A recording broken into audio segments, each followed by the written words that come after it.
One night, a little old woman gathered together a handful of beans for dinner.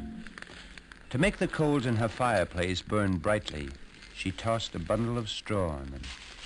Then she put the beans in a pot to simmer.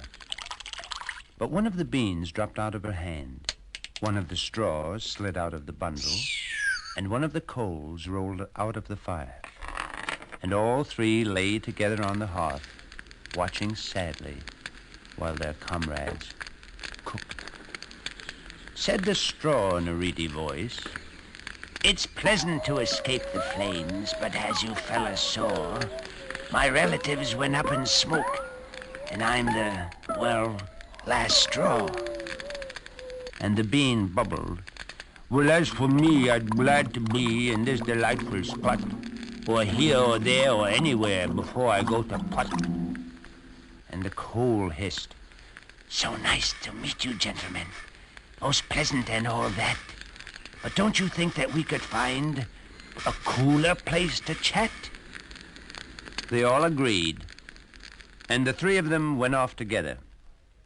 By and by, they came to a little brook that had no bridge and sputtered the coal. "I'd like to roam the world with you, but there is just no doubt. If I go into that water, it will promptly put me out." And the bean added, "And I don't dare to get all wet by going in the brook.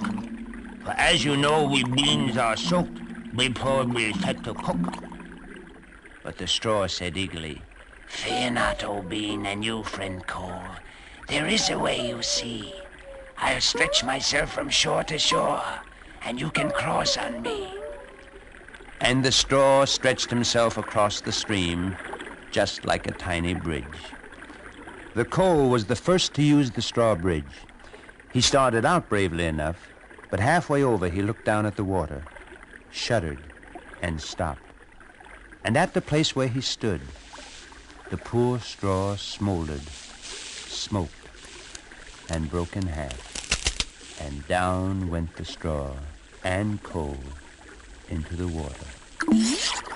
Safe on shore, the bean watched sadly and said, "A straw and coal will never mix, no matter how they try.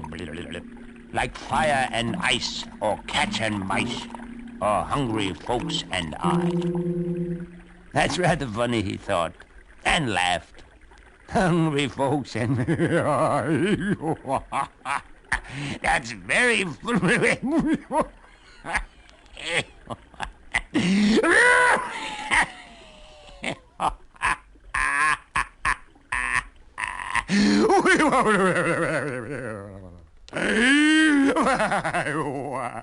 In fact, he laughed so hard that he split his sides. But luckily, at that very moment, a tailor happened to be passing by, and he ran over just in time and sewed the bean back together again. But in his haste, he used black thread, and to this day, all beans have black seams down their sides.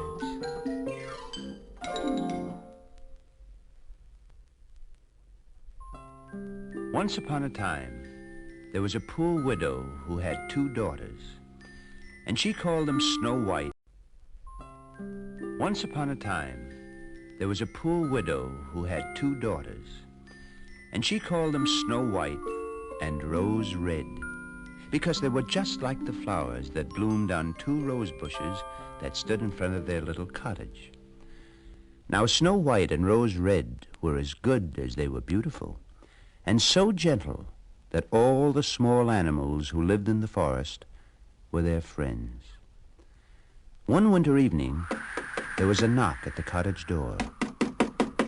"Open the door, Rose Red," said the mother. "Perhaps that's a traveler who needs shelter from the snow."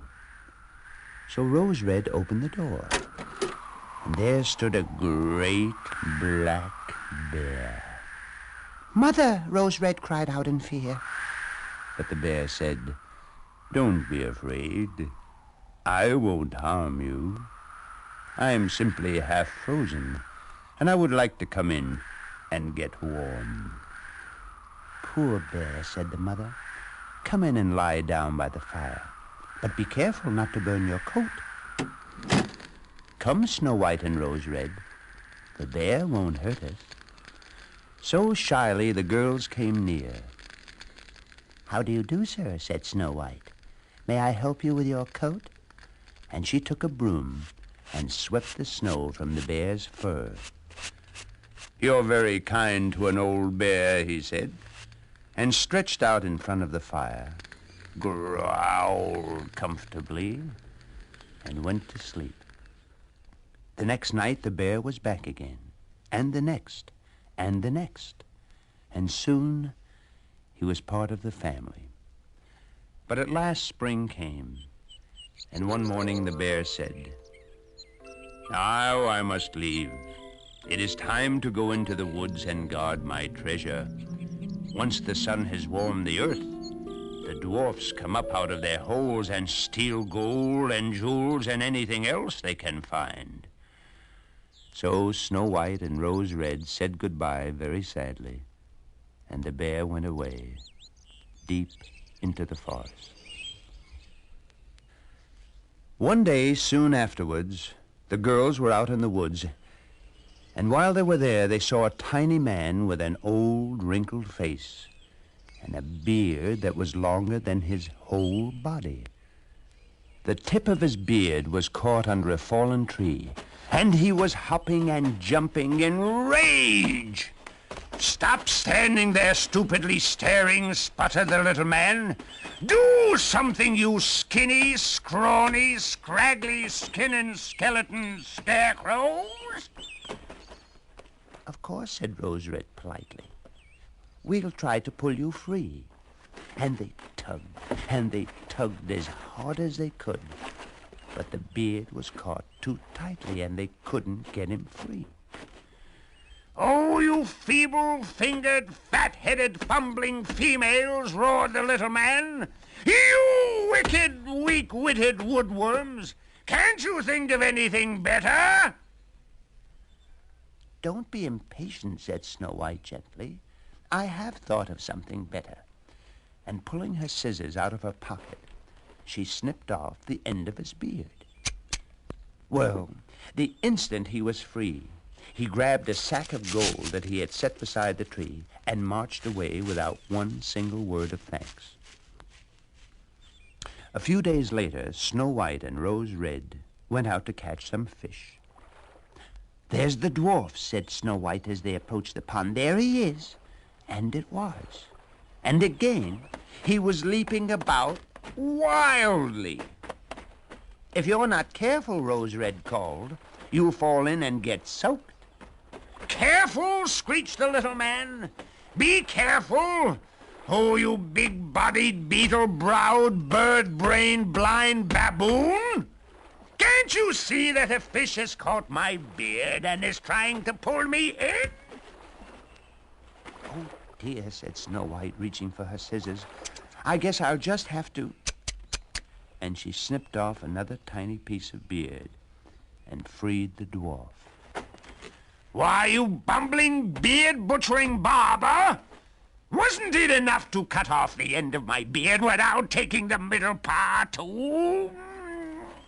And as he said that, he snatched up a bag of pearls and stamped away. Just then the girls heard a great flapping of wings, and ahead of them a giant eagle swooped down and seized the dwarf. "Oh, we must save him," Rose Red cried. And they grabbed the little man and held him tight, beating at the bird with their fists until at last he gave up and flew away. "Oh, dear," said Snow White. "That was almost the end of you."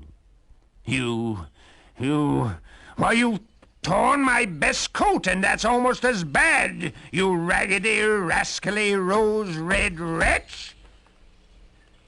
Suddenly, there was a low growl, and a great black bear appeared. The dwarf was terrified. "Don't eat me, bear. I'm just a tiny, tasteless, tough old dwarf. Take these lovely little ladies instead." But the bear gave the dwarf a single swat with his paw, and the little man sailed way over the pond and out of sight. And where he had stood lay a glittering heap of gold and jewels. The girls started to run away, but the bear called after them. "Stop, Snow White and Rose Red. Don't be afraid." "Why, it's our bear," said Snow White, and she ran to him and kissed him. And the heap of jewels flowed over the bear, and the rough coat fell away, and the bear became a handsome prince. "I've been under the spell of the wicked dwarf," he said, "but you kissed me and set me free. But if you will not marry me, Snow White, I would rather be a bear again." But Snow White did marry the prince, and Rose Red married his brother, and the mother came to live with them all. And the rose trees that had stood before the cottage now stood before the palace, and forever bloomed with beautiful flowers, Snow White and Rose Red.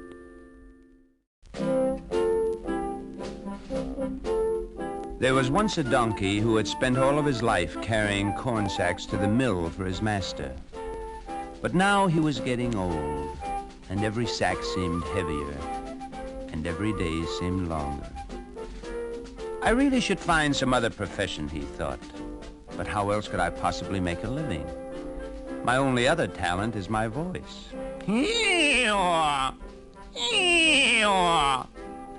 Aha, that's it, music. I will go to Bremen and become the town musician. So he set out for Bremen. And he had been walking for just a little while when he saw an old hound lying in the road, gasping and panting.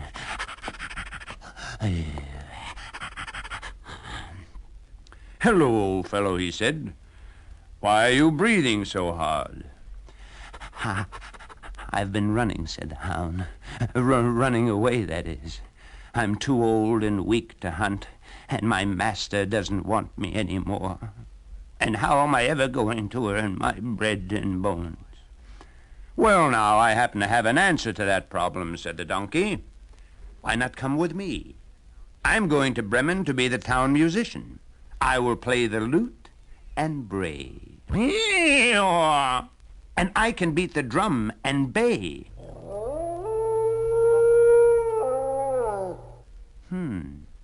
Not bad. "I will go with you." So the two musicians went on toward Bremen. They hadn't been long on the road when they met a cat sitting on the path. And his face was as long as a rainy week, and his whiskers were drooping and trembling.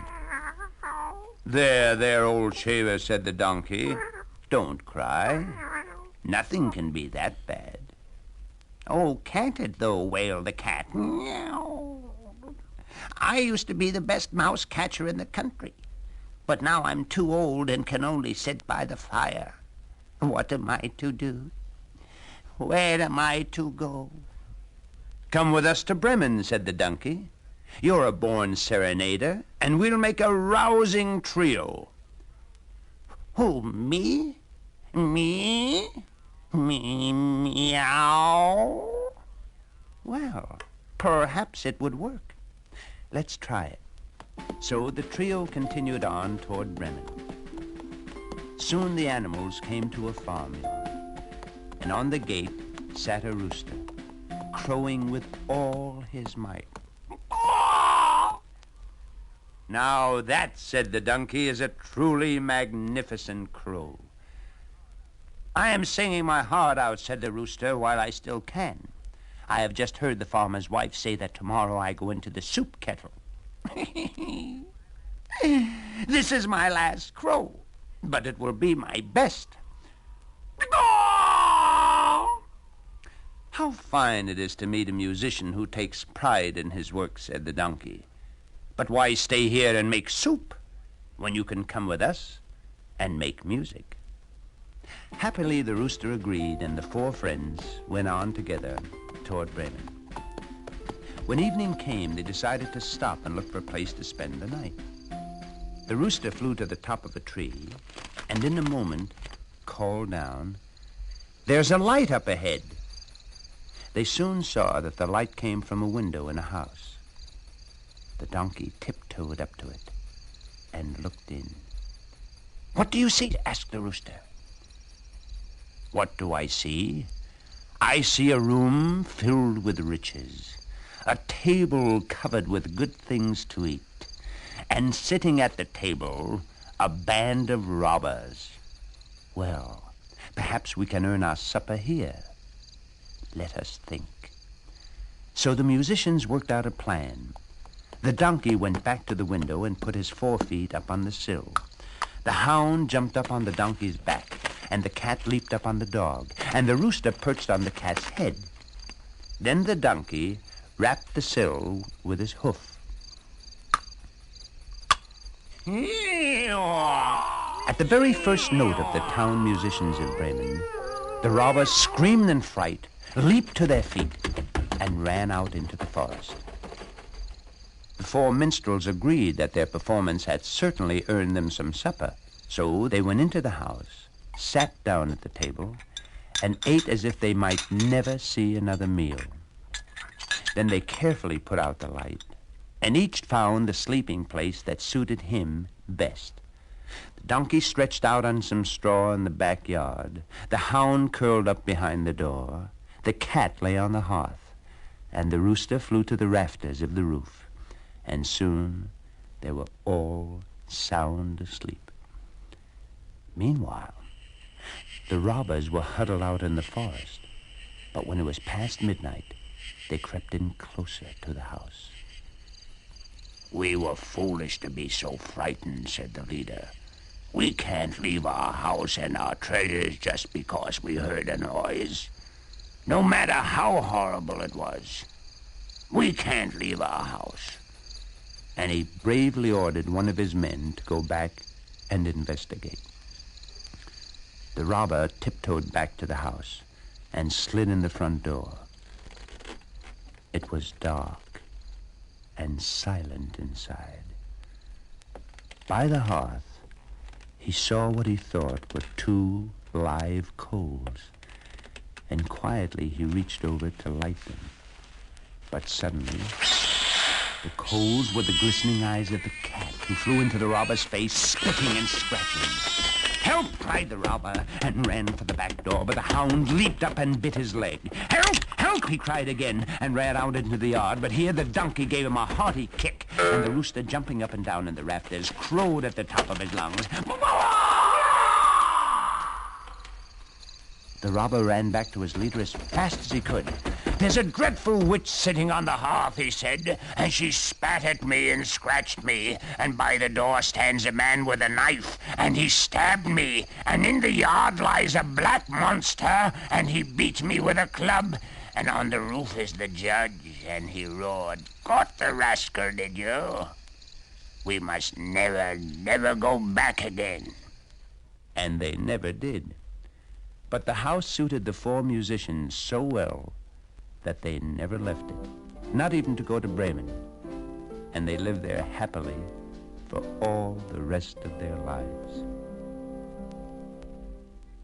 Once in the old country, a long, long time ago, a hungry fox came to a meadow in which there sat a flock of fine, fat geese. "How nice," he said. "I can see that I have arrived just in time for dinner. And you're all sitting together so neatly that I can eat you one after another without even getting up between courses. Thank you very much for your courtesy." But one of the geese stepped forward and said, "As everybody knows, Mr. Fox, geese are slow and stupid, and foxes are quick and smart. So naturally we couldn't hope to escape you. But perhaps you would grant us just one favor." "And that is?" asked the fox. "Before you eat us, let us say our prayers." "Very well," said the fox. "That seems reasonable enough. Pray away. I'll wait till you're done." So the first goose began to pray. She prayed and prayed and prayed and prayed. And before she ever finished, the second goose began to pray. And she prayed and prayed and prayed and prayed. And then the third began, and then the fourth. And soon all the geese were praying, one by one, and in duets, and in trios, and all together in a great chorus. And then, one by one, again. When the geese have finished praying, I'll tell you the rest of the story. But until then, just like the fox, we'll simply have to wait.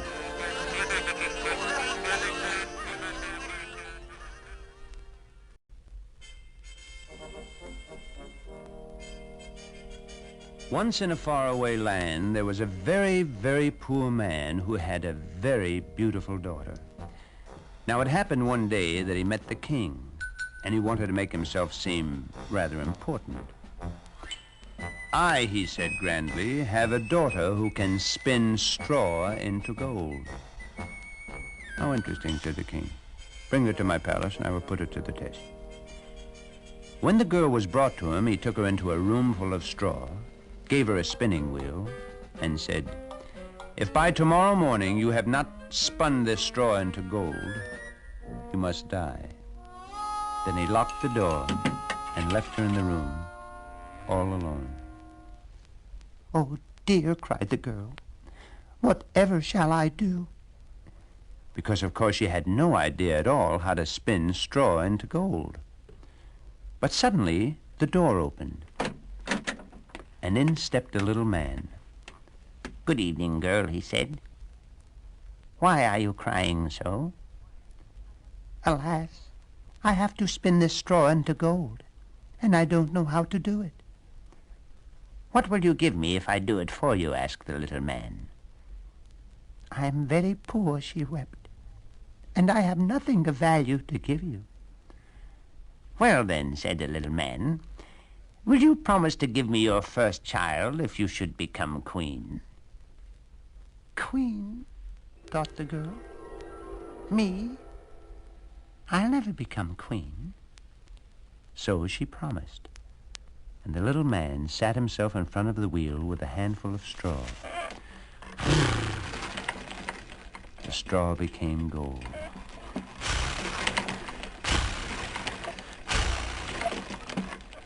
He worked until daybreak, and by then all the straw was spun, and the room was full of gold. Early in the morning, the king came, and when he saw the gold, he could hardly believe his eyes. "This is only a poor man's daughter," he thought, "but where can I find a richer bride?" And he said to the girl, "You shall be my queen." So they were married, and a year later they had a beautiful child. When the young queen's baby was exactly 1 week old, the strange little man suddenly appeared in her room. "Now," he said, "you must give me what you promised." "Oh, no, anything else," cried the queen. "Take all my riches, but leave me my child."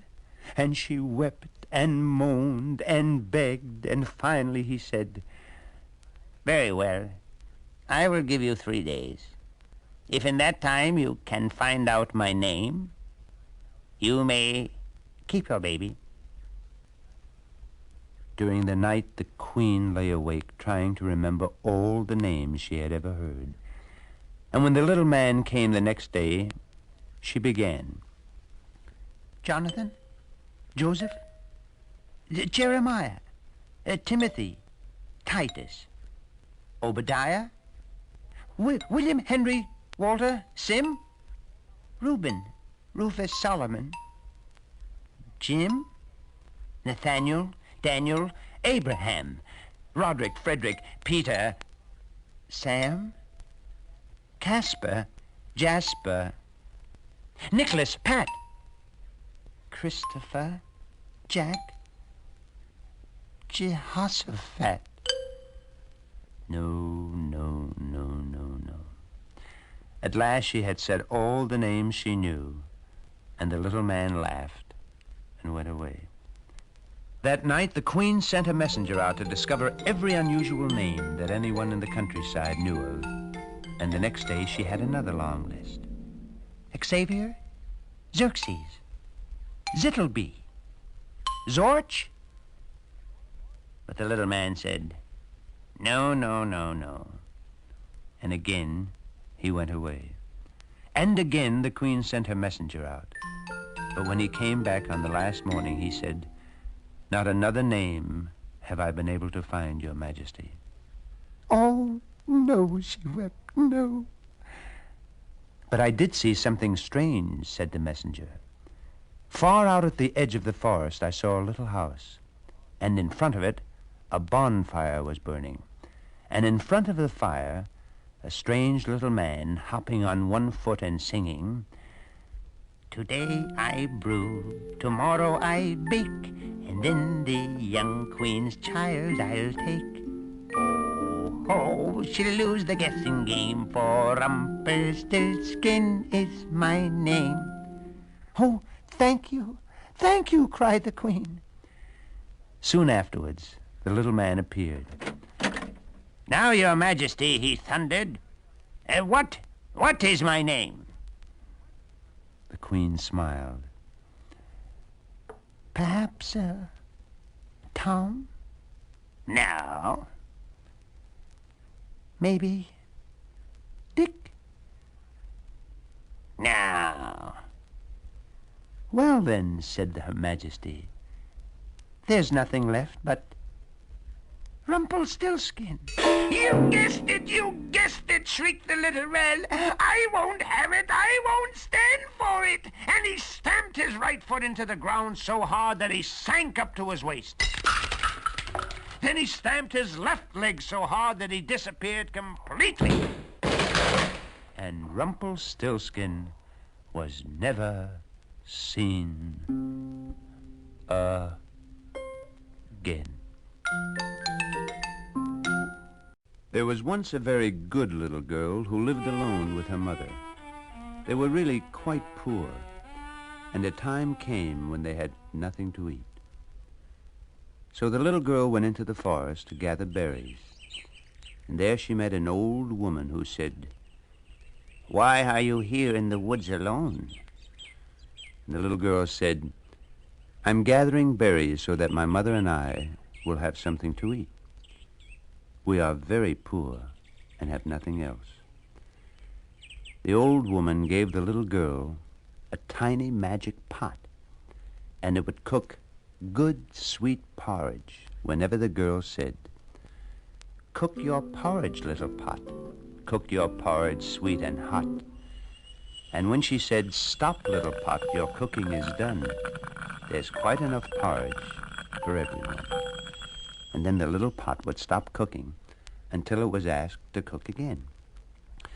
And so the girl and her mother were never hungry because they ate sweet porridge whenever they chose.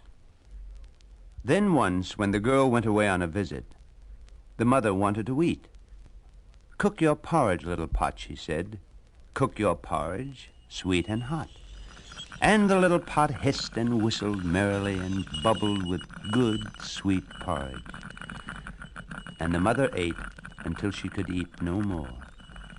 And then she wanted the pot to stop cooking, but she didn't quite know the words. "Stop, pot," she commanded. But the little pot hissed and whistled merrily and kept bubbling with good, sweet porridge. Over the edge and onto the table flowed the porridge. "You foolish pot, stop cooking." Over the table and across the floor flowed the porridge. Then she tried to rhyme. "Stop cooking, pot, stop cooking, I say, or you'll cook all your magical porridge away." But the little pot just hissed and whistled merrily and bubbled over with good, sweet porridge. It kept cooking, and sweet porridge rolled out the door and down the street just as if it wanted to satisfy the hunger of the whole world. The pot hissed and whistled and cooked, and soon the sweet porridge rolled into the village. Nobody knew how to stop it, and everybody ran away. Porridge began to cover everything. Then at last, when only one house remained, the little girl came home and said, "Stop, little pot. Your cooking is done. There's quite enough porridge for everyone." And the little pot whistled and hissed and sighed and stopped cooking. And anybody who wanted to return to the village had to eat his way through good, sweet porridge.